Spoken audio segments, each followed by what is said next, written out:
et messieurs, nous sommes là présents. Nous sommes là encore dans vos maisons. Nous sommes là encore partout où vous vous trouvez pour suivre ce programme de Ta Grandeur, mesdames et messieurs. C'est comme ça que ça va se passer parce que être dans les Seigneurs, c'est bon. C'est vraiment la meilleure des choses qui peut vous arriver, n'est-ce pas? Alors nous sommes très contentes. La grande équipe de Ta Grandeur est très heureuse de vous apporter encore la bonne nouvelle de Jésus-Christ aujourd'hui sur la délivrance, mais la vraie. La vraie. Qui dit la vraie, donc la fausse existe aussi. Alors, heureusement que notre invité est là. Je tais encore son nom. Il est là, vous allez le découvrir et c'est lui qui va nous faire manger. C'est lui finalement qui va nous aider à comprendre cette différence qu'il y a entre la fausse et la vraie délivrance. Mais lui n'est plus à présenter. Les co-présentateurs de ce programme de Ta Grandeur, il revient encore. Il aime bien ce programme. Il est béni et il veut nous bénir également. Il s'appelle Berger Gary, à qui nous disons shalom et bienvenue. Shalom, merci beaucoup Maman Dorcas et bonjour également à tous les téléspectateurs de partout où vous nous suivez. Tout va bien? Tout va très bien, Jésus est là, tout va bien. Voilà, alors la première c'était une expérience, tu avais aimé? Oui Maman Dorcas, ça m'a donné encore envie de revenir. On ne peut pas avoir envie si on n'a pas aimé. Donc, parce que nous avons aimé, raison pour laquelle nous sommes là. Voilà. Et je crois aussi que quiconque va nous suivre, il aura envie et il continuera à suivre ces programmes. Eh oui, eh oui. Alors, ne te limite pas seulement à suivre ce programme, mais vers la fin de ce programme, on te donnera également l'occasion à donner ta vie à Christ, à le recevoir comme Seigneur et Sauveur, n'est-ce pas? Alors, c'est une façon pour nous de gagner les âmes. C'est une façon pour nous de te faire nourrir, de nourrir ton âme, mais de t'aider également à croître spirituellement. Parce que si tu ne manges pas bien, eh bien, tu auras un problème de croissance. Et ça, ce n'est pas bien, n'est-ce pas?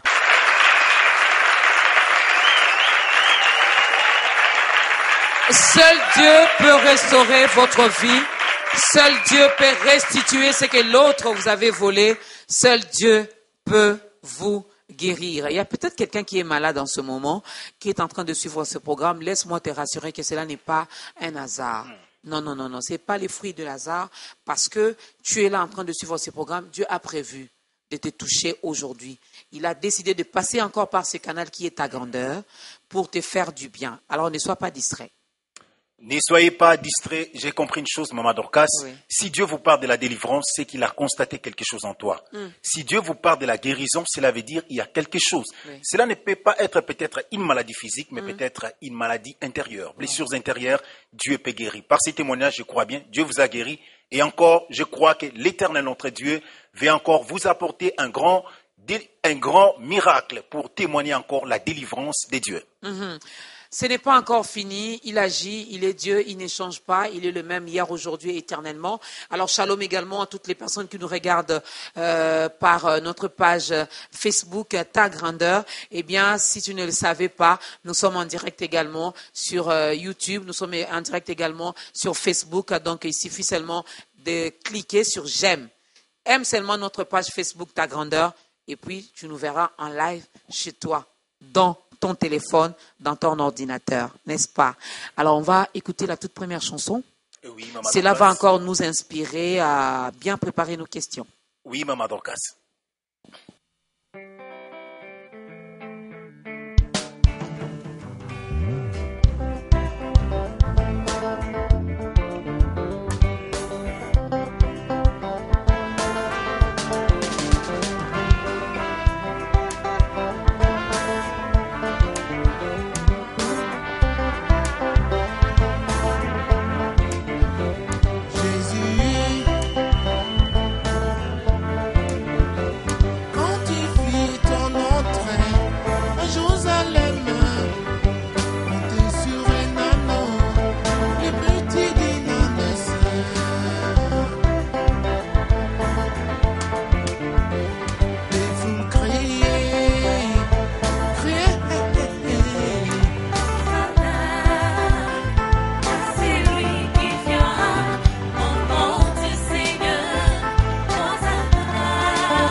Alléluia.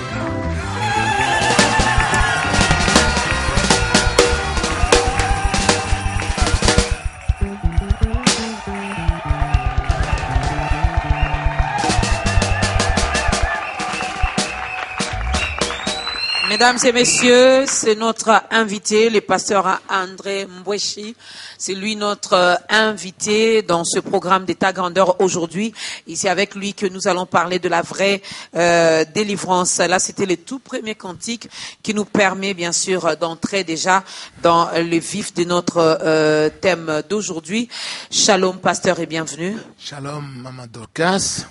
C'est le berger Gary. Oui, je le connais déjà. C'est déjà présenté. Voilà, aujourd'hui, il est là pour poser aussi des questions dans ta grandeur. Alors, soyez le bienvenu. C'est une première dans ces programmes. Mais avant d'écouter votre témoignage, moi, je suis un peu curieuse et j'espère que le berger aussi l'est. Quand vous dites, Jésus, tu m'as guéri, tu m'as sauvé, tu m'as béni, pourquoi vous dites à la JSM au lieu de dire peut-être à la croix de Golgotha, je ne sais pas moi, pourquoi? Et effectivement, parce que l'AJCM, c'est l'Assemblée Jésus-Christ dans le monde pour les enfants de Dieu. Alors, à l'AJCM, parce que c'est concorde avec le thème de notre émission, la vraie délivrance. Et c'est une délivrance qui est basée sur la parole de Dieu. Et à l'AJCM, il y a la parole de Dieu. Et c'est pas la parole que le Seigneur m'a sauvé, a sauvé les autres, nous a tous sauvés. Et c'est pourquoi nous chantons « Il m'a sauvé à l'AJCM » parce qu'il a envoyé sa parole là, au sein de cette église, et par laquelle beaucoup d'enfants de Dieu sont sauvés.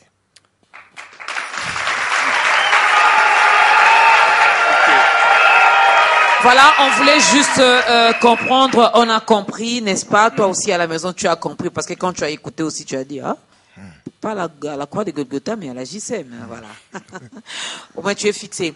Alors, berger Gary, vous êtes d'accord avec moi? Avant de commencer avec le sujet, c'est une première pour le pasteur André de passer dans ce programme. Moi, je suis curieuse de connaître son histoire d'amour avec le Christ, son témoignage.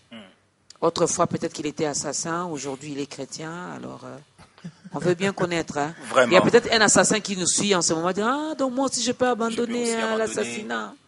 Voilà. Les seigneurs nous appellent tous de plusieurs manières. Il a appelé certains, peut-être ils étaient au bord des lacs, d'autres personnes sur le long du chemin. Alors, nous voulons savoir, ceux qui nous suivent, comment les seigneurs vous a appelé, comment vous êtes aujourd'hui pasteur. Est-ce que c'est par improvisation ou encore vous vous êtes autoproclamé pasteur? Merci pour la question.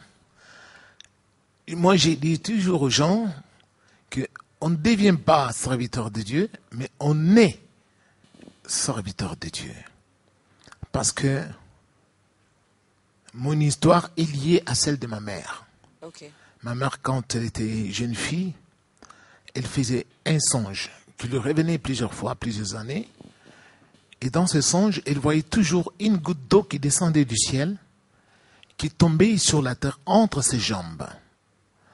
Et ça commençait à couler, ça prenait la forme d'une source, et cette source se transformait en rivière, après la rivière, le fleuve, après le fleuve, l'océan, et ça remplissait toute la terre. Elle voyait ces songes toute sa vie, et quand elle a grandi, elle n'en connaissait pas toujours l'explication. Moi, avec l'aide de mes parents, quand aussi j'ai grandi, je sais que même étant enfant, laissez me parler moi aussi, mais je ne savais pas, je ne le connaissais pas. J'étais très jeune, je voyais un roi qui m'apparaissait dans le songe, qui me parlait, qui disait que j'étais son serviteur, qui me faisait compter les étoiles, mais je ne les connaissais pas bien. Et est arrivé le moment où mes parents m'ont envoyé étudier en France, en Europe. Et là, pendant que je m'y trouvais et j'étudiais, ma mère est restée au pays. Elle a vu les mêmes songes se répéter. Et cette fois-ci, quand la goutte d'eau s'est transformée et devenue la rivière et l'océan, elle voit maintenant du milieu de l'océan un rocher qui apparaît. Et ce rocher est en train de se diriger vers la lisière. C'est alors qu'elle voit sur le rocher un homme assis, habillé en blanc. Alors, elle était curieuse de connaître qui c'est.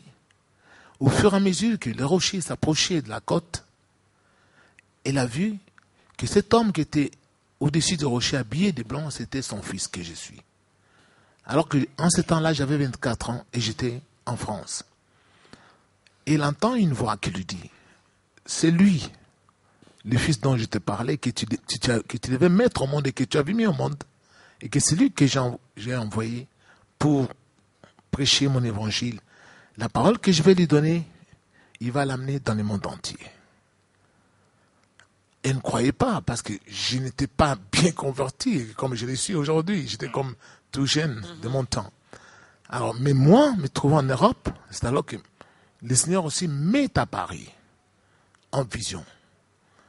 Je me trouvais à l'université, je vois une nuit, la fin du monde est arrivée, et tout le monde courait de partout, et toutes les races étaient rassemblées, et on disait, Jésus est arrivé.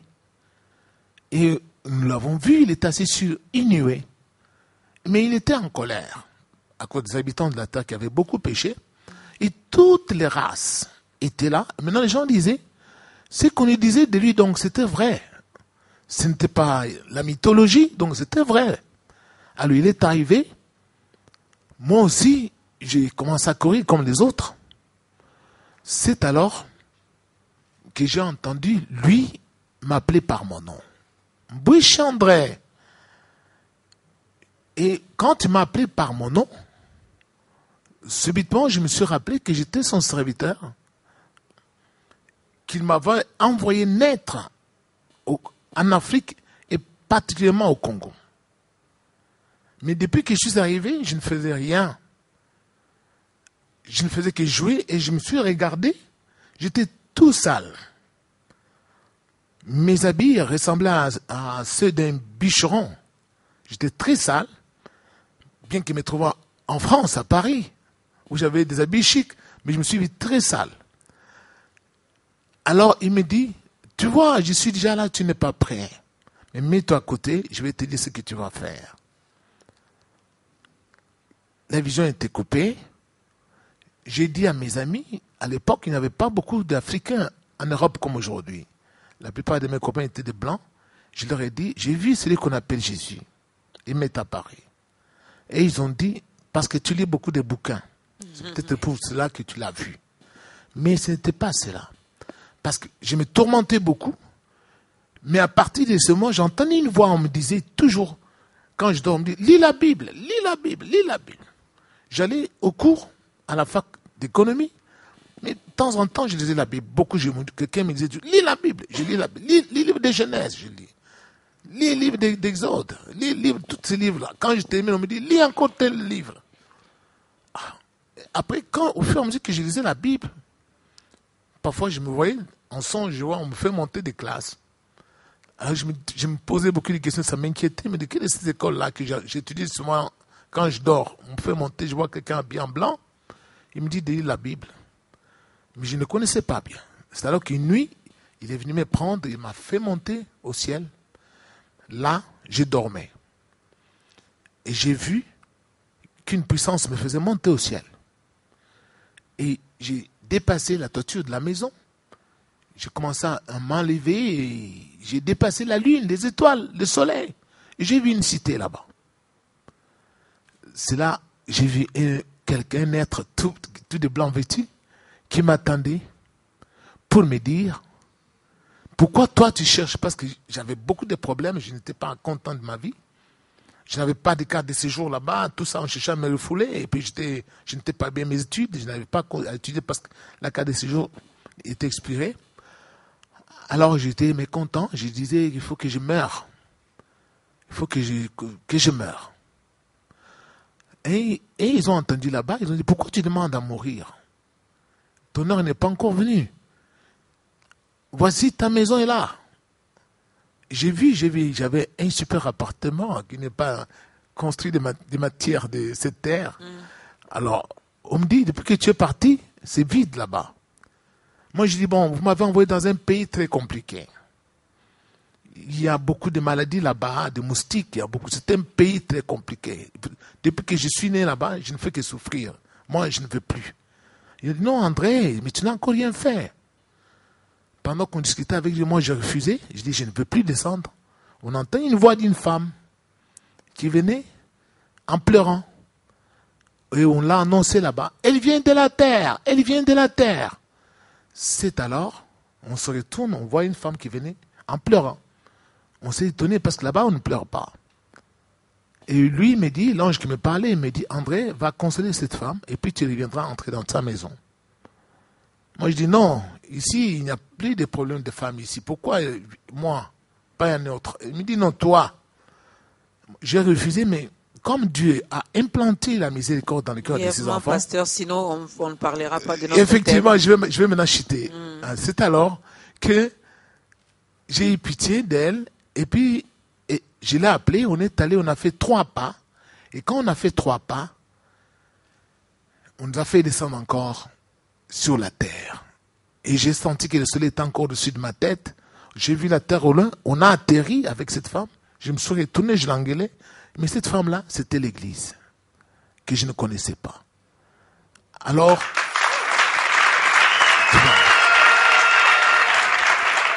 pour laquelle le Seigneur m'avait créé pour que je vienne travailler dans son église. Et quand il m'a appelé maintenant, parce qu'en ce temps-là, je ne connaissais pas cette femme-là qui me suit, c'est qui? Mais quand j'ai demandé à mourir, la femme, l'église, elle a dit, mais cet homme-là, on l'avait créé pour moi. C'est alors que le Seigneur m'a dit, tu dois aller, tu dois commencer ton travail quand tu m'as appelé. C'est alors qu'il m'a dit, mon église souffre. Il y a beaucoup de mercenaires qui sont tentés, que le diable a fait entrer dans ma maison. Des magiciens, des gens de tous bords. Tu dois aller. Moi, je disais, mais il y a beaucoup d'églises. Il me dit, non, mais regarde, mon église souffre. C'est alors que le Seigneur m'a appelé et il a fait de moi, il m'a purifié, il a tout fait, il m'a donné le Saint-Esprit. Et il m'a envoyé faire maintenant. Il m'a dit de ne pas continuer avec les études économiques, d'aller faire la théologie et de terminer la théologie pour que je sache comment gérer son église, ainsi de suite. Et c'est comme ça qu'il m'a formé, il m'a mis dans son travail et je sers le Seigneur et je le servirai jusqu'à la fin de ma vie. Voilà. Ça, c'est bien. Voilà, donc vous avez un grand travail à faire dans l'église Corps du Christ.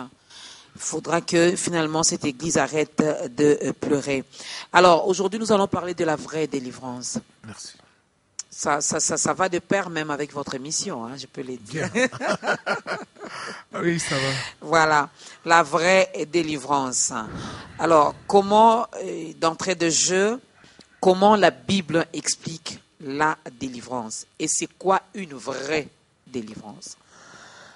La Bible explique la délivrance comme étant le passage d'un état de captivité à la liberté. Et cette captivité, c'est une captivité voulue par le diable, mais qui n'est pas voulue par le Seigneur. Et voulue par le diable, pourquoi? Parce que lorsque nous nous livrons au péché, Satan trouve les moyens de nous emprisonner. Alors, le Christ, il est le libérateur qui est venu pour libérer les gens qui sont sous l'emprise du diable. C'est alors que Satan, comme il est le malin, il trompe les gens qui sont libérés par le Christ, alors qu'ils ne sont pas libérés par le Christ. Ou soit par le faux Christ. Parce que Christ lui-même a dit, il y aura des faux Christ. Alors ils sont libérés, ils prétendent être libres, mais ils ne sont pas du tout libres. C'est alors que je vais donner les Écritures dans Jean 8, verset 30. Là on dit, quand Jésus avait prêché, tous ceux qui l'avaient écouté, ils ont dit, vraiment celui-ci, il est le Fils de Dieu. Alors il leur a dit aux Juifs, comme vous avez cru, demeurez dans ma parole, vous connaîtrez la vérité et la vérité vous affranchira. Et ils ont dit, nous n'avons jamais été esclaves. Nous sommes nés libres, notre père Abraham est libre. Jésus a dit, quiconque se livre au péché est esclave du péché. Alors, quand vous lisez ces chapitres plus loin, Jésus leur dit clairement que vous avez pour père le diable. C'est pourquoi vous voulez accomplir ses désirs, qui sont de chercher les moyens de me tuer. Donc, on se rend compte que la délivrance, la vraie, comme Jésus avait dit, si vous demeurez dans ma parole, vous êtes vraiment mes disciples. Vraiment. C'est-à-dire des vrais disciples. Pas de faux. C'est qu'il y a aussi de faux disciples. Il y a de vrais disciples. Demeurez dans la parole vous connaîtrez, pas quand vous demeurez, vous connaissez tout de suite, mais vous connaîtrez. Ça viendra. Ça viendra. C'est-à-dire que la délivrance est un long processus. Ce n'est pas quelque chose qui est acquis d'emblée. Comme aujourd'hui, dans certains endroits, dans certaines églises, on impose les mains aux gens. Quand quelqu'un tombe, on dit il est délivré. Ce n'est pas possible. C'est un long processus. Parce que, d'autant plus que quand une personne se livre au péché, cette personne n'est pas encore libérée. Parce que Satan aura toujours le moyen de mettre l'emprise sur sa vie. Alors, le Christ, en expliquant cela, les gens ne comprenaient pas très bien. Ils se sont rebellés contre lui. Mais c'était ça la vraie délivrance. Connaître la vérité. Et la vérité, c'est quoi? Lui-même, il le dit dans Jean 17. Il dit, quand il prie, il s'adresse à son Père, il dit, Père, il prie pour ses disciples, il leur dit, sanctifie-les par la vérité, car ta parole est la vérité. Donc, c'est la parole de Dieu qui est la vérité. La parole qui nous a franchis de l'esclavage du péché. Donc, quand on se met à obéir à cette parole, Satan ne peut plus nous mettre sous son pouvoir. Pourquoi? Parce que nous sommes libres et le Seigneur, le Christ, vient habiter en nous. C'est ce qu'il dit, même dans Jean 14, que celui qui m'aime, il va garder ma parole. Moi aussi, je l'aimerai, je me ferai connaître à lui. Mon Père et moi, nous viendrons habiter en lui. Et c'est ça la vraie délivrance. Christ vient habiter en nous parce que nous avons sa parole. Mais d'autant plus que aujourd'hui, on dit même aux gens dans certaines églises, venez prendre de l'eau, acheter de l'eau de $20, de $10, de $50, même voici l'eau d'onction, allez mettre asperger dans votre maison et vous êtes délivrés, les démons vont vous fuir. Les tic au tac n'existent pas dans la délivrance. Il n'y a pas de tic au tac. C'est un processus. Parce qu'on ne peut pas connaître comment marcher avec le Seigneur le même jour où on vient au Seigneur. C'est au fur et à mesure que la connaissance s'agrandit, qu'on saura comment marcher avec le Seigneur pour se détacher du péché, obéir au Seigneur pour qu'on soit libre. Excusez, pasteur. Vous avez dit que les tic au tac n'existaient pas, c'est une manière progressive. Que pensez-vous alors de la femme qui était courbée pendant 18 ans? La Bible nous dit qu'elle était fille d'Abraham, mais les diables les retenaient. Mais nous constatons que lorsque Jésus est arrivé dans la synagogue, c'est alors qu'il a imposé la main à cette femme et cette femme était totalement guérie ou encore redressée. Alors, ma question est celle-ci. Est-ce qu'un enfant, parce que la Bible dit fils d'Abraham, il était fils d'Abraham, est-ce qu'un enfant de Dieu peut aussi passer par la délivrance ou c'est seulement les païens qui sont censés passer par la délivrance? Et vous avez aussi parlé sur des l'huile d'onction qu'on vend par-ci, par-là. Alors, que pensez-vous des mouchoirs que Paul utilisait? Aussi, on nous dit que les malades étaient guéris lorsqu'ils étaient au contact de ces mouchoirs. Bien. Vous avez posé beaucoup de questions. Voilà, je vais répondre. Merci. Je vais dire ceci. Cette femme, en ce temps-là, Jésus était dans la chair. Paul enseigne, dit que si nous avons connu le Christ dans la chair, maintenant nous ne le connaissons plus de cette manière-là. Pourquoi il le dit? Il est venu en ce temps-là, il a dit à ses disciples, allez seulement auprès des enfants d'Israël, pas chez les païens. Parce qu'il devait commencer par là. Il devait accomplir la loi. Il devait le faire. Il n'était pas encore monté sur la croix. C'est pourquoi il se trouvait là-bas, en Israël.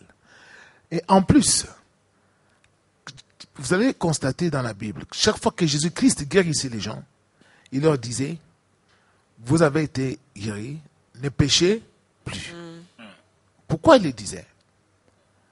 Parce qu'il savait que si les gens continuent à pécher, ils ne pouvaient plus se retrouver libres. Vous avez été guéris, ne péchez plus, de peur que quelque chose de pire ne puisse vous arriver. Alors, il faut savoir que le Seigneur qui est miséricordieux, lui c'est le Seigneur. S'il dit qu'il va te guérir dans sa bonté, parce que lui il prend plaisir à la miséricorde, il ne faut pas le comparer avec un homme. Il peut te guérir n'importe quand. Mais connaître comment marcher avec lui, ce n'est pas parce qu'il t'a guéri Le Seigneur guérit n'importe qui. Il peut guérir n'importe qui, même aujourd'hui. Il te guérit n'importe qui. Mais est-ce que tu sauras comment marcher avec lui? Beaucoup, il a même dit, plusieurs diront, nous avons guéri les gens en ton nom, nous avons fait des miracles en ton nom, mais je leur dis, je ne vous connais pas.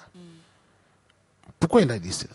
Parce que lui, ils ont fait les miracles en son nom, ils ont guéri les gens en son nom, mais il dit encore, je ne vous connais pas. Parce qu'il savait déjà que pour être libre, pour être un enfant de Dieu, il faut abandonner le péché et avoir le Saint-Esprit, marcher en nouveauté de vie.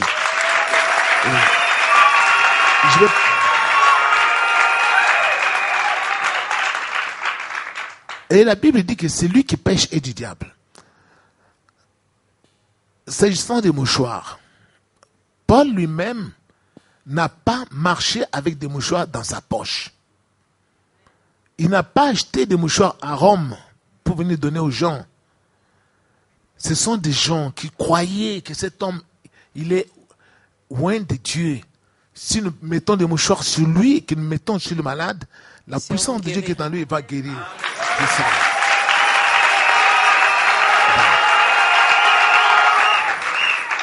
Aujourd'hui, ce n'est pas comme cela. Ces gens-là sont allés prendre des mouchoirs au Nigeria, en Inde, je ne sais pas où. Et ils prêchent, mais ils ont un gros mouchoir comme une couche de bébé. Parce que les fidèles n'ont pas l'argent pour acheter les mouchoirs. Donc eux, ils achètent et puis on nous facilite la tâche. Oui, voilà. Non, c'est bien. Vous contribuez à l'émission. C'est très bien. Vous faites votre domaine. C'est pour nous aider, nous les fidèles. Oui, d'accord. Qui le font. Oui, d'accord. Voilà ce que je veux dire. Donc, je veux dire que Paul n'a jamais recommandé aux gens de mettre des mouchoirs sur lui. Il ne l'a jamais dit. Ce sont les gens qui croyaient. Je vais vous dire une chose. Il m'est arrivé aussi, moi aussi, même dans ma vie, mon épouse voyant que je ne suis pas à la maison et un enfant est tourmenté par une maladie, sans que ce soit sur ma recommandation, il voit que non, son père a l'habitude de s'asseoir dans cette chaise quand parfois il lit la Bible. Il prend l'enfant, il met là-bas et l'enfant est guéri. Ce n'est pas que moi j'ai recommandé. Donc, c'est la foi d'une personne. Alors, même chose, même ceux qui mettaient des gens, quand Pierre passait, son ombre guérissait, ce n'est pas Pierre qui demandait cela. Quand vous voyez, cela devient comme une recommandation, ça devient un mythe quelconque. Ça, ce n'est plus le Saint-Esprit. Il y a autre chose qui est caché là-dedans. Alors, détournez-vous de cet endroit, le Christ n'est pas là-bas. Merci. La vraie délivrance. Alors, pasteur, y a-t-il une différence entre la cure d'âme et la délivrance? Bien. D'abord, le mot cure d'âme, là, je n'aime pas trop ça parce que ça ne se trouve pas dans la Bible. Hein. C'est une notion en théologie, on apprend ces choses-là, mais ce n'est pas dans la Bible comme tel. Quand vous lisez la Bible du début à la fin, on parle de la confession. Bon.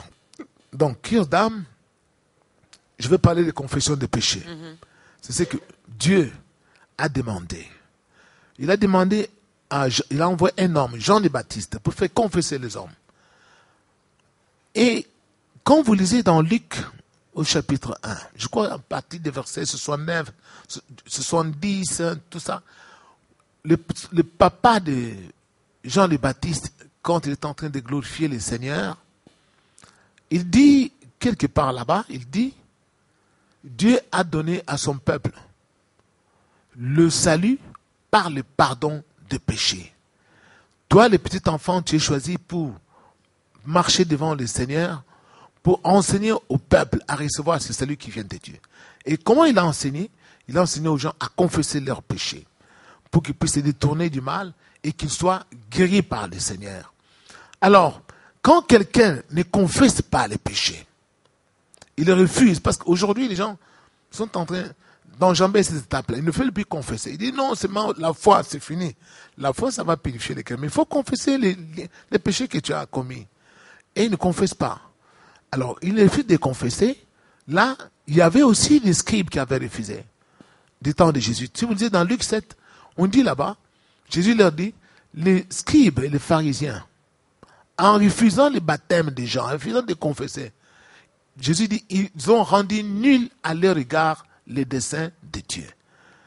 Quand quelqu'un refuse de confesser le péché, ce que vous appelez cure d'âme là, Vous pouvez prier, on peut vous imposer les mains, gêner, tout ça. Les liens Mais que je le peux diable... le faire seul ou dois-je passer seulement, nécessairement, par un serviteur de Dieu? Oui, c'est une bonne question, madame. La confession des péchés, vous-même, vous êtes un prisonnier quand vous n'avez pas encore confessé. Nous savons tous que même ceux qui s'évadent des prisons, ils ne s'évadent jamais seuls. Ils s'évadent toujours avec l'aide de ceux qui sont dehors. C'est pas vrai. C'est vrai. Ceux qui sont dans la liberté sont ceux qui aident ceux qui sont en prison de sortir, de s'évader de la prison. Même chose avec la délivrance. Quand vous confessez vous-même, vous n'êtes pas devant celui que le Seigneur a établi. Qui peut prier pour vous? Parce que Jésus a donné le pouvoir de pardon des péchés aux disciples, à ses apôtres, à ceux qu'il a établis dans sa maison. Il leur a dit dans Jean 20, ceux à qui vous allez pardonner les péchés, ils leur seront pardonnés, et ceux à qui vous les retiendrez, ils seront retenus. Maintenant, quand vous vous cramponnez dans votre maison, vous pleurez vous-même, Dieu va vous recommander toujours auprès de celui que lui a établi. C'est là où les gens doivent savoir, parce que nous-mêmes, nous choisissons des gens. Mais il faut que Dieu vous recommande. Là, c'est beaucoup mieux, et on va prier pour vous, et vous obtiendrez la vraie délivrance. La vraie délivrance. Merci. Excusez, pasteur. Merci.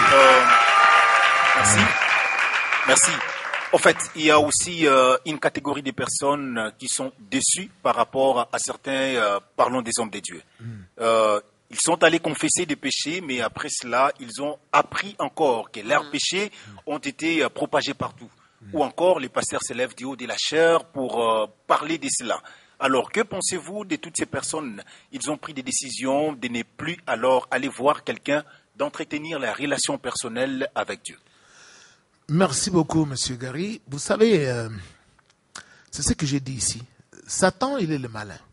Il a fait entrer dans la maison de Dieu ses adeptes, qui sont des loups ravisseurs, mais déguisés en peau de brebis. Ce sont ces gens-là. Quand vous arrivez, vous confessez, vous croyez que vous êtes devant un véritable serviteur de Dieu, mais il n'en est pas un. Parce que le vrai, il garde le secret des confessions.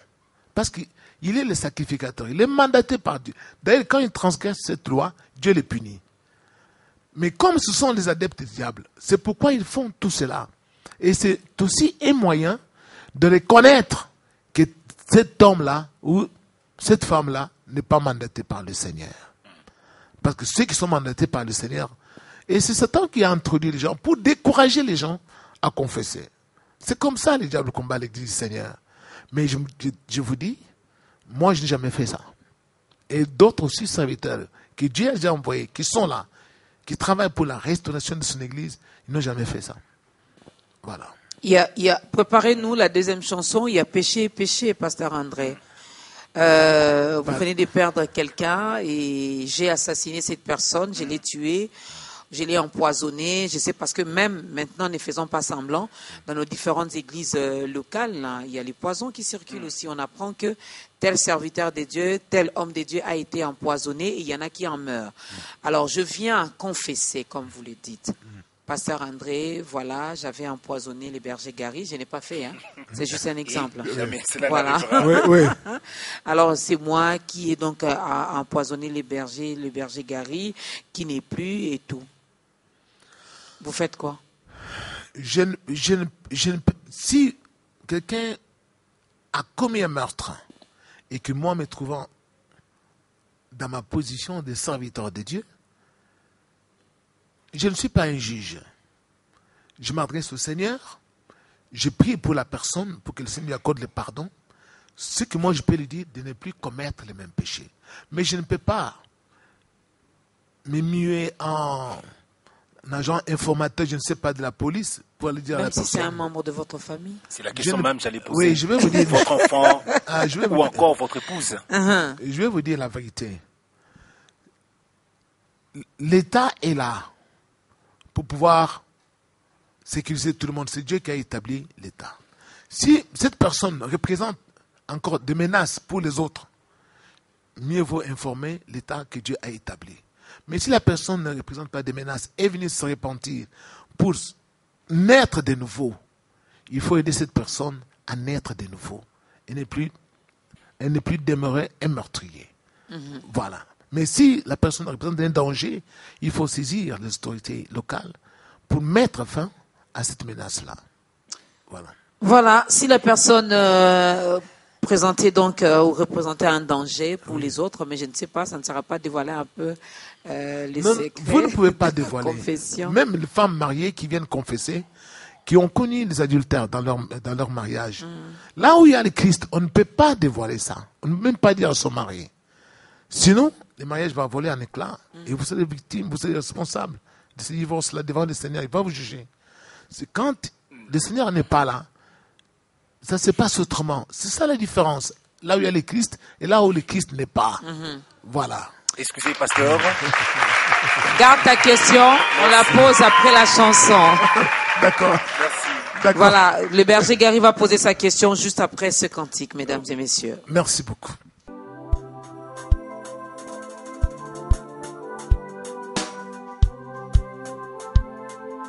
On va au ciel chez le Seigneur Jésus-Christ.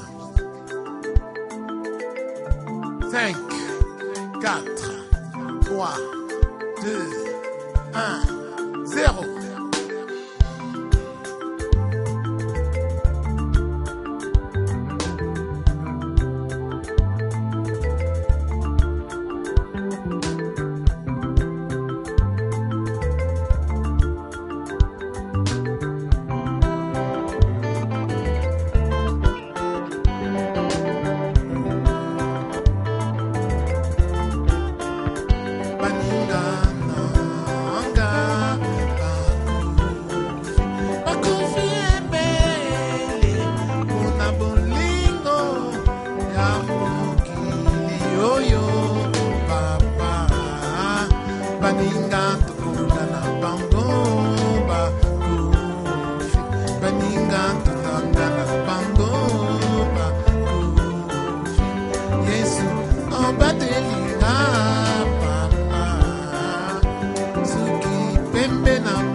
Alléluia.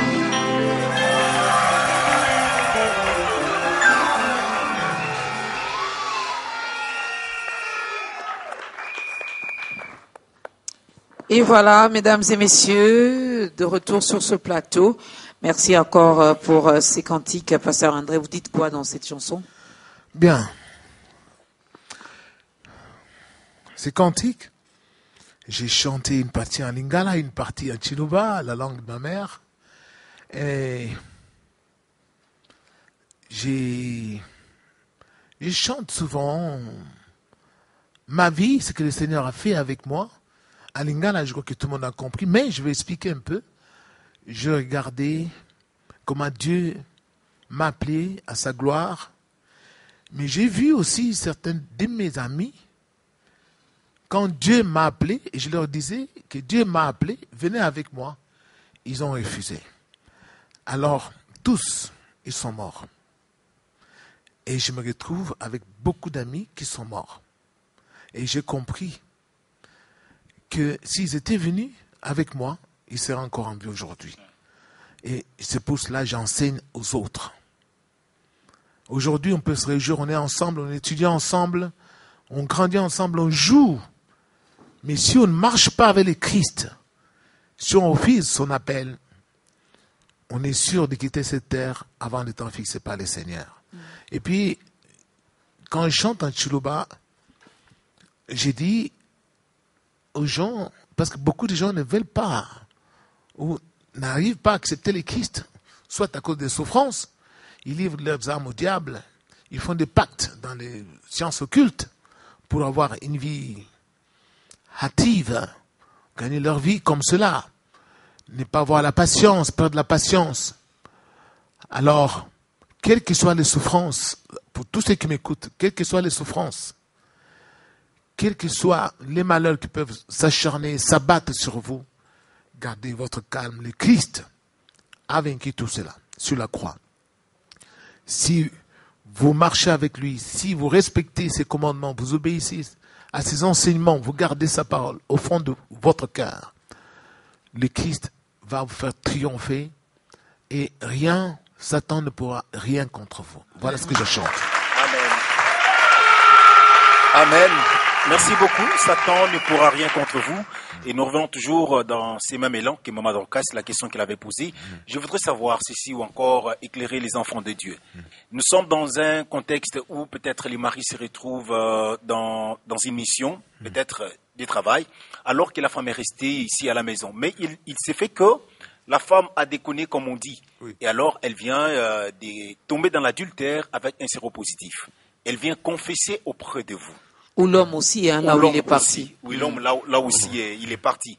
Alors, est-ce que vous allez garder les secrets pour ne pas les dire, ou encore que vous allez dire à la personne, ou encore à l'homme ou à la femme, que votre femme ou votre homme vient de tomber avec un homme séropositif? Qu'est-ce que vous allez faire? Parce que si vous gardez peut-être l'information, cela va aussi détruire la vie d'une autre personne. Alors, que pensez-vous dans ces contextes? Nous sommes dans la confession. La confession. Merci beaucoup. Vous êtes berger, non? J'ai entendu vous êtes berger. Mais le Christ que vous servez, il est tout puissant. Il est le Dieu tout puissant. Il est le même hier, aujourd'hui, éternellement. Pensez-vous que le Christ qui a ressuscité Lazare d'entre les morts après 4 jours, et le corps était déjà dans un état de putréfaction. Le Christ là, aujourd'hui, il ne peut pas guérir une personne qui a la séropositivité. C'est vraiment non-sens. J'ai rencontré ces cas-là. J'ai prié pour les gens qui avaient des germes de cette maladie-là. Et le Seigneur a enlevé cela. Ils sont rentrés dans leur couple et ils ont eu des enfants.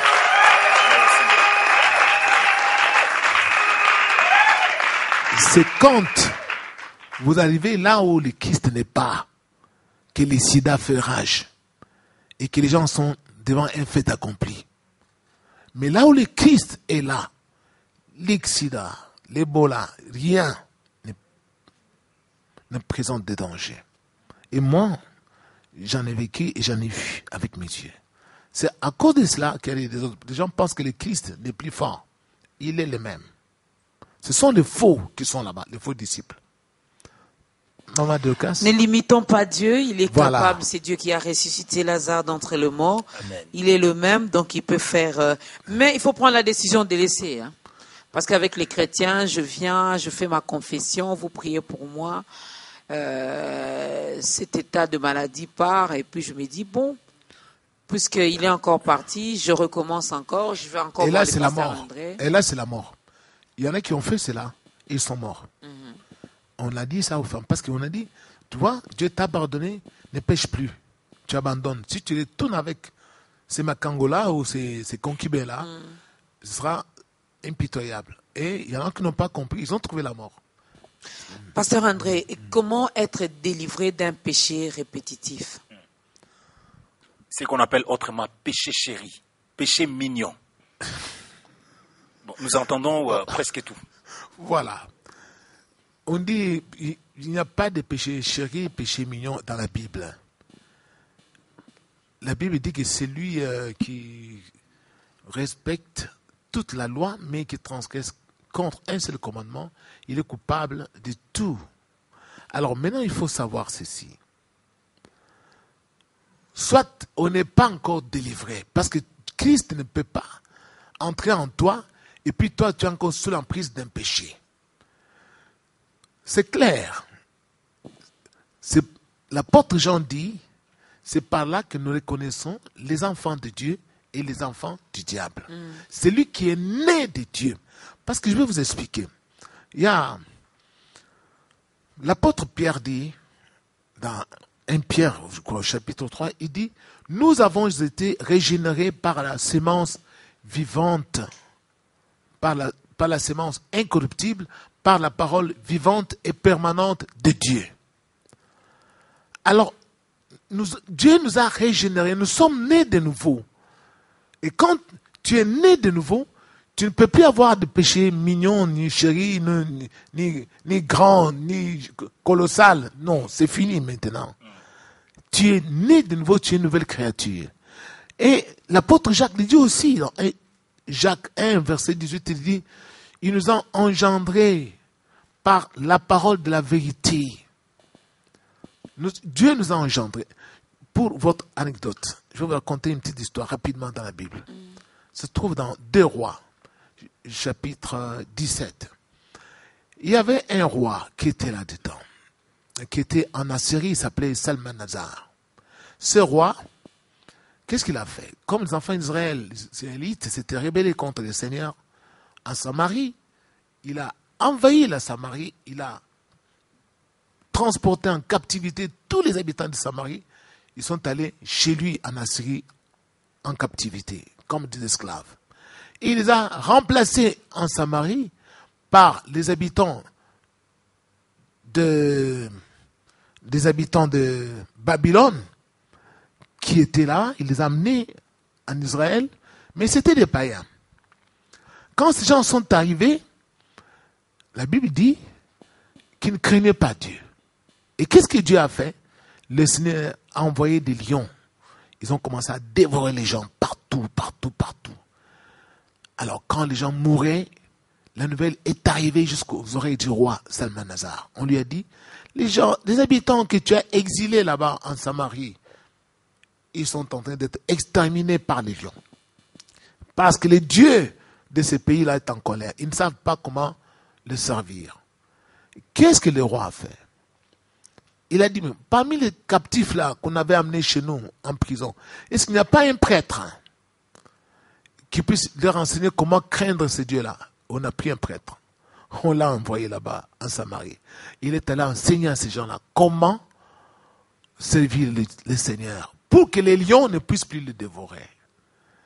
Il faut savoir, c'était quoi? C'était la parole de Dieu.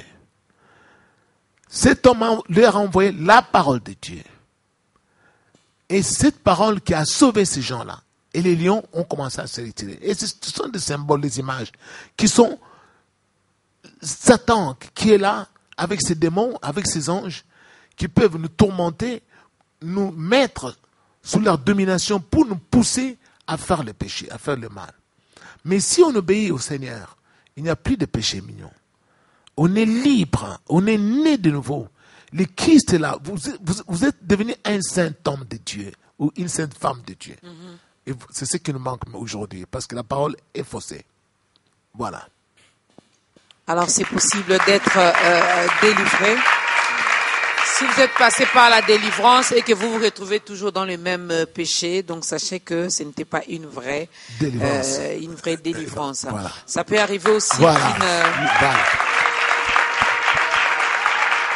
Pasteur André, Oui. ça peut arriver aussi qu'une délivrance puisse échouer?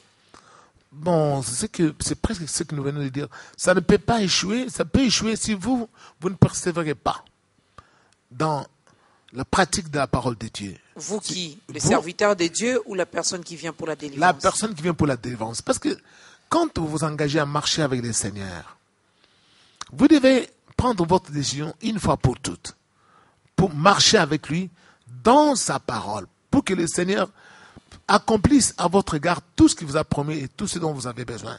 Mais si vous-même, à un certain moment, vous vous arrêtez parce que vous avez été comblé de multiples bénédictions que Dieu vous a accordées, comme beaucoup aujourd'hui, après avoir été bénis par le Seigneur, il abandonne. Il retourne à la vie ancienne. Alors là, c'est une délivrance que vous-même vous avez rejetée.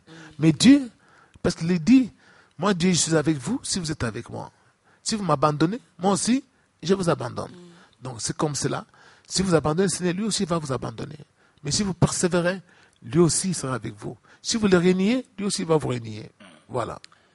Toujours dans ces mêmes élans, nous voulons savoir, pasteur, est-ce qu'il y a-t-il une catégorie d'hommes de Dieu pour la délivrance ou encore une autre catégorie simplement pour prêcher la parole de Dieu? Parce que nous entendons que lui, il est extrême. C'est peut-être, il y a tant de choses que nous entendons. Non, donc une catégorie. C'est comme si le message de la délivrance est catégorisé à une dimension ou encore une autre façon de voir les choses selon certains serviteurs de Dieu. Je voulais juste poser aussi cette question-là. Qui peut faire? Ou qui est appelé à faire la délivrance? La délivrance. Voilà. Mais je reviens toujours à la parole de Dieu. La délivrance, c'est la parole. C'est le Seigneur lui-même qui fait la délivrance. C'est pas un homme. Un homme ne peut pas délivrer un autre homme. Mais il passe par un homme. Mais le Seigneur, il envoie la parole et la personne, canal par lequel le Seigneur envoie la parole, cette parole-là est vivante. Vous allez voir. C'est une parole qui éloigne des gens des iniquités. Vous lirez dans le livre de Psaumes, Psaume 107. Je crois là, au verset 7 ou quelque part, on dit les insensés à cause de leur prétention, ils se sont livrés aux iniquités, ils se sont livrés au péché et ils ont rencontré des malheurs. Mais dans leur détresse, ils ont crié à l'Éternel et il a envoyé sa parole et il les guérit. Alors, on écrit là-bas dans Psaume. Cette parole, c'est pas que Dieu l'envoie dans les airs, il l'envoie toujours par un homme, par un serviteur, un vrai, qui a la crainte de Dieu. Mais quand vous voyez un serviteur qui a régné la couleur de sa peau, tel que Dieu l'a créé, il a changé tout. Vous voyez qu'il a vous le voyez bien, il a transformé son corps. Cette personne-là n'a pas le Christ. Non, mais il peut être vrai, mais comme les Quinois disent, à Bendi beauté, il veut seulement être propre. Mais oui, hein, il n'aime pas la peau noire. Il s'est dit, bon, je vais essayer un peu d'améliorer la couleur de ma peau, mais il sert Dieu. Maman Docas, écoutez, quand vous entrez dans la forêt de Mayumbe, ici dans la province de Bandundu, vous allez trouver beaucoup d'arbres. Il y a des arbres qui sont, quand vous enlevez l'écorce, ils sont blancs à l'intérieur. Il y a d'autres qui sont rouges. Il y a d'autres qui sont noirs, qu'on appelle bois d'ébène, bois noir. Il y a d'autres qui sont chocolat. Dieu a créé tout cela pour sa gloire. La diversité, ça fait partie de la grandeur de Dieu. Ça fait partie de la puissance de Dieu.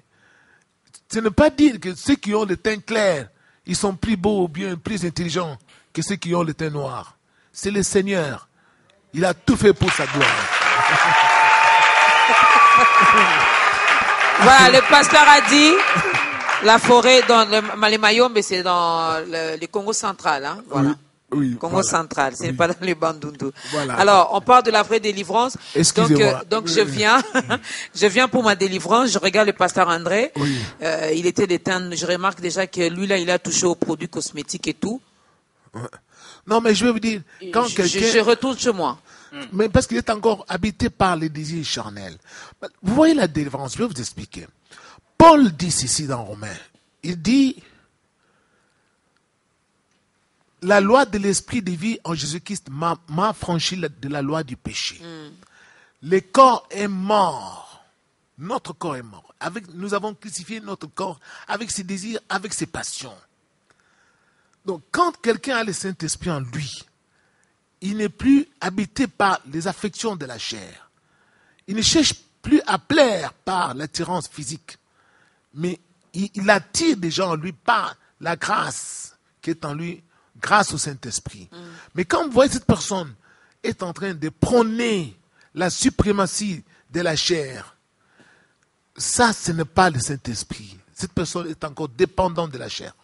Alors, quand vous voyez un pasteur comme cela, vous le voyez, ils sont nombreux dans les églises. Vous ne le voyez pas, les façons, les accoutrements grotesques, tout ça. Vous découvrez tout de suite que cette personne-là est charnelle. Il n'a pas l'Esprit de Dieu.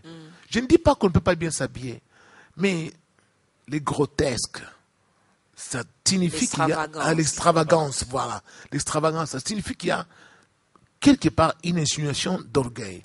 Je vous dis cela pour ouvrir les yeux au peuple croyant, de pouvoir découvrir tous ces adeptes-là des diables qui sont déguisés là-dedans. Ce sont des signes par lesquels vous devez les reconnaître. Tous ces gens-là qui réunissent les couleurs de peau telles que Dieu les a créées, qui se façonnent le nez, qui se taillent les dents, je ne sais pas comment ces gens-là sont privés de la grâce. Voilà. Alors, avant de passer, peut-être, je vais laisser la parole au berger Gary qui va vous demander de faire l'appel. Mais avant cela, on a parlé ici de peut-être des mamans Dorcas qui reconnaît, après avoir écouté la parole de Dieu, voilà qu'elle reconnaît que non, là, j'étais encore dans les ténèbres, c'est mieux de chercher la lumière. Oui. Mais parlons un peu de cette personne qui est dans les ténèbres, qui est dans le noir, qui vient auprès du pasteur André, finalement, pour essayer un peu de chercher la délivrance. Parce que la personne constate que dans sa vie, rien ne marche. Alors, je vais aller voir un homme de Dieu, ou encore une femme mariée, avec tant d'années dans le mariage sans concevoir. Je vais quand même aller auprès des serviteurs de Dieu. Un chômeur, voilà, toutes les personnes qui traversent des moments difficiles. Arrivé chez le pasteur André, le pasteur me dit, maman Dorcas, on doit monter dans la chambre haute, je dois te oindre, je dois t'appliquer de l'huile sur ton corps et tout. Je fais quoi? Excusez-moi, Maman Dorcas, toujours dans ce même élan, quelqu'un pouvait dire que si vous constatez bien, même si en allant chez les médecins, ils ne consultent que les parties où vous avez mal ou encore vous êtes en train de souffrir. Donc, est-ce que quelqu'un qui a peut-être un problème des formes de nuit, alors qu'est-ce qu'on peut faire par rapport à ça, par rapport à son cas? Merci beaucoup. Mais vous avez dit, là, il y a des gens, est-ce qu'il y a des catégories de serviteurs qui sont soit pour la prédication, d'autres pour la délivrance? Je vais vous dire, il n'y a qu'une seule délivrance et celui qui la donne aux hommes, c'est le Christ. Amen. C'est le Christ. Celui il est dit dans Luc, je crois, chapitre 4, l'Esprit du Seigneur est sur moi, il m'a oint pour annoncer la bonne nouvelle. Donc c'est le Christ, c'est lui-même. C'est pas les hommes, c'est le Christ. Il n'y a pas une délivrance pour le porte-monnaie, une délivrance pour la maternité ou bien pour le mariage, une délivrance pour le boulot. Quand vous voyez tout ça, on a compartimenté des morceaux de délivrance. C'est les faux qui sont là-dedans.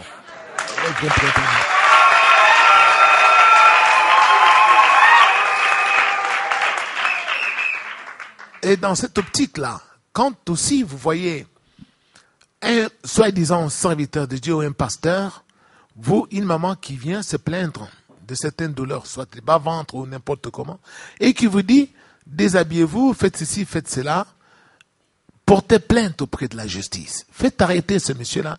C'est un faux, un mercenaire. Ne touchez pas mes ouins.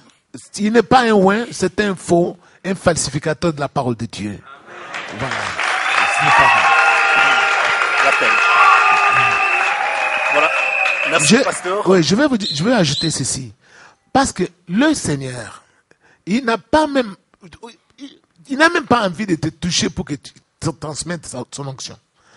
Il y a beaucoup de gens qui viennent dans notre église. Il a guéri les gens, il a délivré des gens de diverses manières. Oui. Avec Bartimée, ce n'était pas la même chose. Oui. Avec, je ne sais pas moi, avec cet aveugle-né, le paralytique de la piscine de Bethesda, Jésus n'a pas utilisé la même formule qu'avec cette femme qui avait la perte de sang. Voire même les prophètes Élisée, en ressuscitant l'enfant de la Sunamite.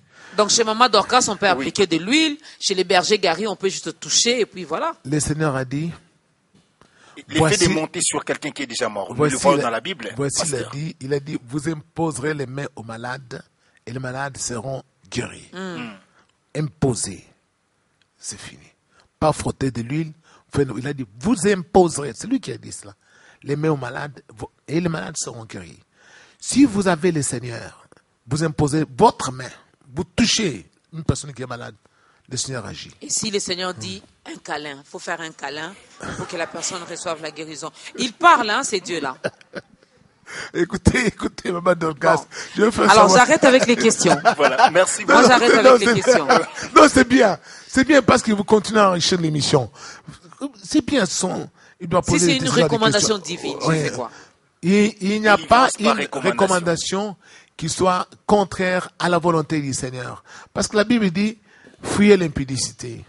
Alors, quand le Seigneur recommande de fuir l'impudicité, et vous faites des actions, des mouvements qui sont susceptibles de favoriser l'impudicité, ça, ce n'est plus le même Seigneur.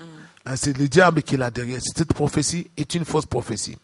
Voilà. Vous êtes fixés, mesdames et messieurs.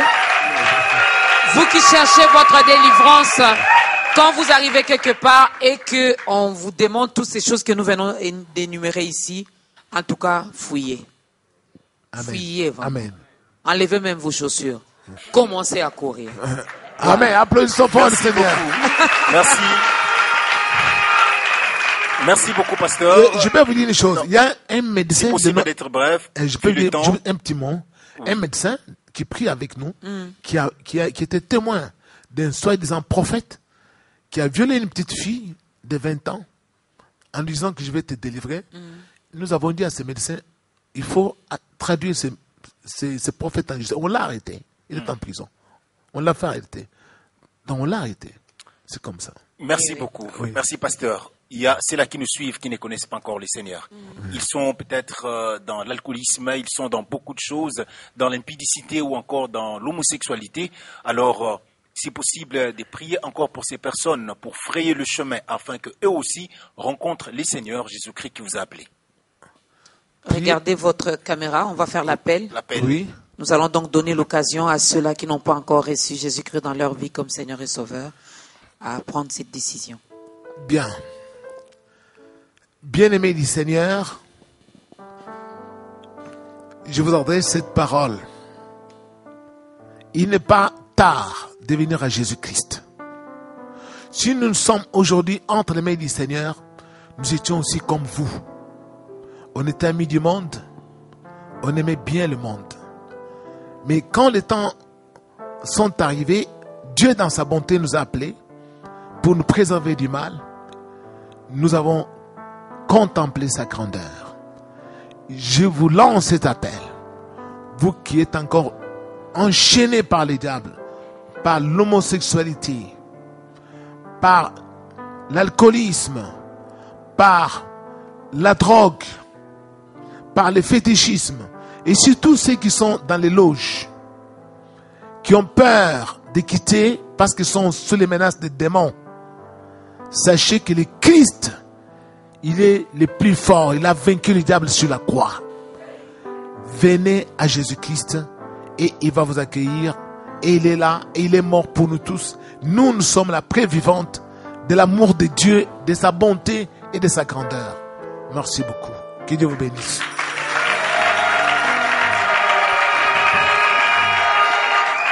Voilà, la vraie délivrance, nous l'avons quand Jésus-Christ de Nazareth. Alors, soyez également prudents, ne donnez pas vos têtes à n'importe qui pour l'imposition des mains, car l'on ne donne que ce que l'on a. Si la personne est possédée par des esprits impurs, que sais-je encore, il peut vous les transmettre. Donc, il faut faire attention. Il faut connaître la parole de Dieu. Il faut lire la Bible, aimer cette parole. Avaler même ce rouleau, hein, comme Jésus avait dit. Amen. Donc, s'il faut même avaler la Bible, allez-y, n'hésitez pas. Alors, bienvenue dans la grande famille des enfants de Dieu. Toi qui viens de prendre cette décision, toi qui viens de donner ta vie à Christ, désormais, sache que tu n'es plus seul. Il vit en toi et le Saint-Esprit est également avec toi. Alors, regarde à côté de toi. S'il y a une église qui proclame Jésus-Christ comme Seigneur et Sauveur, allez-y, vas-y, va commence à apprendre les ABC, les gens ne passent plus par les affermissements. Hein? Oui, beaucoup de gens, et beaucoup plus, ils courent par des manifestations des dons spirituels. Mais ce qui est important d'abord, il faut connaître les Seigneurs d'une manière progressive. Oui. C'est alors que nous allons manifester les dons de Dieu. Et pour finir, Maman Dorcas, j'aime ce que David dit. La Bible dit, tu ondules ma tête et ma coupe déborde. Donc c'est dont nous avons besoin, et que la tête soit remplie d'huile afin que la coupe de Dieu et que les dons spirituels soient manifestés. Voilà, donc allez-y. Regardez, il faut rester dans une église locale aussi, apprendre les ABC, connaître finalement la personne de Jésus-Christ. Cela t'aidera même dans ton adoration, dans ta façon de le louer, dans ta façon même de prier. Alors, Pasteur André, on arrive presque à la fin. Je ne sais pas, il y a un programme. Parlez-nous un peu de l'assemblée que vous dirigez.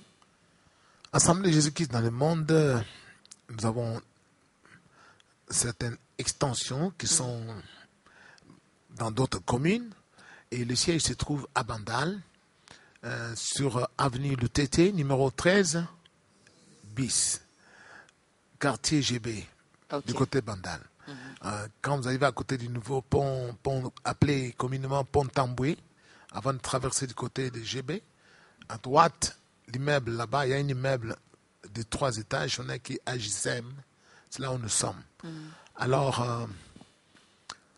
nous sommes aussi sur YouTube. Sur YouTube, vous allez voir, si vous tapez le nom de Pasteur André Mbouichi, nous avons plus d'une centaine d'enseignements sur la vraie délivrance. Okay. Et puis, nous passons sur Sangomalam chaque dimanche à 15h15 jusqu'à 16h. Depuis 2 ans maintenant. Depuis 2 ans, nous sommes là-bas à Sangomalam. Et nous avons aussi un site internet qui est, John, c'est www.ajsmeglise.com. Voilà. Et nous avons aussi une page Facebook, ASM Église. Si vous mettez Facebook, vous mettez ASM Église, nous sommes là. Alors, vous recevez quand? On paye combien finalement pour être reçu chez les consultations prophétiques? Chez nous, c'est gratuit. C'est pourquoi vous voyez, même notre musique n'est pas vendable. Nous, on donne tout gratuitement. Et la musique, tout ce que Dieu nous a donné comme musique, c'est pourquoi nous avons apporté... Donnez-moi des... Chez vous, on ne met pas les offrandes? On donne des offrandes. On donne ce je croyais que tout était gratuit, donc ce qui on allait venir aussi, on prie aussi. Ce qui est gratuit, c'est ce que Dieu nous donne, nous donnons cela gratuitement. La grâce de Dieu est gratuite. Nous donnons cela. Mais quand quelqu'un veut offrir à Dieu son offrande, on ne va pas l'interdire. Mais donnez-moi je vais offrir nous donnons les DVD, la musique que Dieu nous donne. Nous, on ne vend pas la musique. Vous avez beaucoup d'argent, Pasteur André. Ah ouais, c'est ce qu'on me dit souvent. Mais c'est pas ça, papa, beaucoup d'argent. Je vous dire, Jésus a dit, vous avez reçu gratuitement, donné aussi gratuitement. Alors, le Christ, j'avais déjà défini cela, j'avais expliqué une fois sur une chaîne de télévision, pour montrer aux gens que quand vous avez le Christ, le vrai, vous ne pouvez pas vendre cette musique-là qu'il vous a donnée. Parce que David n'a pas vendu les psaumes. Il a écrit sur les papyrus. En ce temps-là, les papyrus, c'était les papiers les plus chers. C'était les luxe en leur temps. On les trouvait seulement en Égypte. Alors, mais David a écrit les psaumes là-dessus et il a donné à tout le monde. Il n'a pas vendu. Et Dieu l'a béni abondamment. Moi, Dieu va me bénir parce que moi, je ne vends pas sa musique depuis toujours. C'est le 2e album et je donne toujours gratuitement. Toujours. Dieu m'a ordonné de faire cela. Voilà. Donc c'est Dieu qui a ordonné. Et si aujourd'hui il changeait, il dit, bon, Pasteur André, maintenant il faut commencer. Vous le ferez. Voilà. Il ne changera pas parce que Dieu est le même. Ah, ok, d'accord. Donc, que pensez-vous de ce que nous attendons? L'évangile est gratuit, mais l'évangélisation n'est pas gratuite. Mais nous constatons aussi que nous achetons des Bibles alors que c'est la parole de Dieu. Je vais vous dire ceci, mon frère. Je ne dis pas que le Seigneur ne bénit pas son œuvre. Le Seigneur bénit son œuvre. Le Seigneur bénit tous ceux qui sont acquis, qui sont à lui. Le Seigneur, quand il vous envoie, il vous donne tous les moyens. quand le Seigneur ne vous envoie pas, vous-même, vous allez chercher à créer parfois d'autres moyens qui sont des moyens... Tout sera mécanique, vous allez vraiment transpirer. Vous allez galérer beaucoup. Mais quand le Seigneur vous envoie, il vous l'ouvre. Il ouvre des portes, il dispose tout en votre faveur. Oui. C'est comme ça. Il a été avec Joseph en Égypte. C'est le Seigneur. Il n'a pas changé. C'est là où vous devez ouvrir les yeux. Parce qu'il y a des gens parfois qui disent, je cherche un producteur. Moi, j'ai dit aux ces gens-là, moi, mon producteur, c'est le Christ. Je n'irai jamais chez un païen qui fume des cigarettes pour me produire. Ça, c'est fort. Voilà, le producteur, c'est Jésus-Christ. Oui. Et Jésus peut passer par Maman Dorcas pour produire, je ne sais pas moi, un chantre de l'Éternel. Alors, Joseph qui est arrivé en Égypte, la terre promise. Berger, tu continues avec des questions, nous sommes arrivés à la fin. Merci, maman. On va garder d'autres questions, mais sinon, le numéro de contact, Pasteur André. Les numéros de contact... Je l'ai ici, c'est 081 66 77 59 2. Voilà, le numéro est affiché là. Vous pouvez entrer en contact avec l'homme de Dieu, poser également vos différentes questions. Et si vous avez également besoin de la prière, il est là. La consultation prophétique, ça n'existe pas chez lui. C'est gratuit, tout est gratuit. Voilà. Vous l'appelez, vous prenez rendez-vous avec lui et vous serez reçu chez le pasteur. Alors, nous arrivons vraiment à la fin. Je ne sais pas, un dernier mot pour aujourd'hui, pendant que vous nous préparez. On peut quand même danser. On va danser pour la gloire de notre Seigneur. Je vous donne d'abord les albums ici. Je vous apporte. Pasteur. Oui, nous avons chanté. Il y a aussi les mêmes titres sont encore chantés en anglais aussi.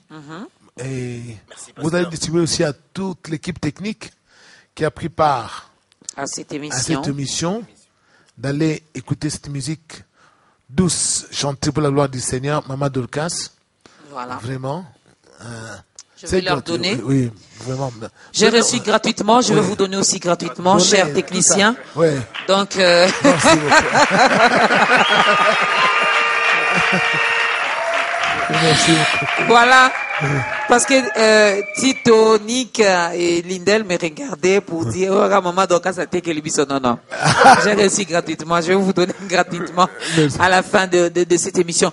Alors, en 2 secondes, Pasteur André, qu'est-ce que nous pouvons retenir par rapport à notre thème, la vraie délivrance? Ce que nous pouvons retenir est ceci. Satan est menteur et il est le menteur et ses adeptes, ses enfants sont aussi des menteurs. Quand vous voyez quelqu'un vous dire que vous êtes délivré alors que vous-même vous n'avez pas abandonné le péché, il vous a menti. Les signes palpables que vous êtes délivré, c'est quand vous n'êtes plus sous l'emprise du péché, vous commencez à fuir le péché. C'est alors Dieu qui vous a donné cette capacité de dominer sur le péché. Vous dominez sur le péché, pourquoi? Parce que vous êtes sous la grâce. Cette grâce est entrée en vous par la parole que vous avez acceptée. Et le péché n'aura plus de pouvoir sur vous. Ni l'impudicité qui est en train de faire succomber des pasteurs n'aura plus de pouvoir sur vous. Amen. Amen. On acclame pour le Seigneur. Voilà, moi j'ai dit merci. Merci Berger. Je vous en prie, Maman Dorcas. Voilà. Merci à la chorale également, le groupe a un nom? Le groupe, c'est toujours la chorale de la JSM. Nous sommes une église. Merci à cette chorale de la JSM. Merci également à ces grands publics. Merci à la grande équipe de Ta Grandeur.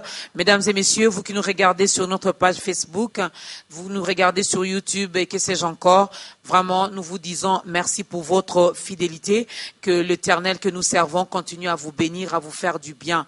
Merci, soyez délivrés. Il y a la délivrance et la vraie délivrance. Cherchez la vraie délivrance. Et il n'y a que Jésus-Christ qui délivre. Alors, merci, Pasteur André. C'était une première, mais je crois que ce n'est pas une dernière. Nous allons tous nous lever. Pasteur, vous allez clôturer avec une courte prière et puis nous allons danser pour la gloire de Dieu. Seigneur, ta parole déclare que toute chose concourt au bien de ceux qui aiment Dieu. Cette émission, c'est toi qui l'avais programmée. Tous ceux qui sont ici, c'est toi qui les as choisis. Tu les connais tous, car il n'y a pas de hasard. Je recommande toute l'équipe technique, tous les fidèles qui ont pris part à cette émission, et tous ceux qui nous voient au travers des caméras, à travers le monde. Le moment est accompli où tu as choisi de restaurer ton église sur la terre, de répandre la parole de la vérité pour que les âmes que tu avais créées soient sauvées et que les diables soient anéantis dans son règne de mensonges. Seigneur, ouvre-leur les yeux, qu'ils contemplent ta grandeur et ta gloire. Et afin que notre pays aussi, Congo, soit sauvé par cette même parole que toi, tu nous as envoyée. Au nom de Jésus-Christ. Amen. Amen.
Lequel étant Dieu n'a pas cherché l'égalité. C'est un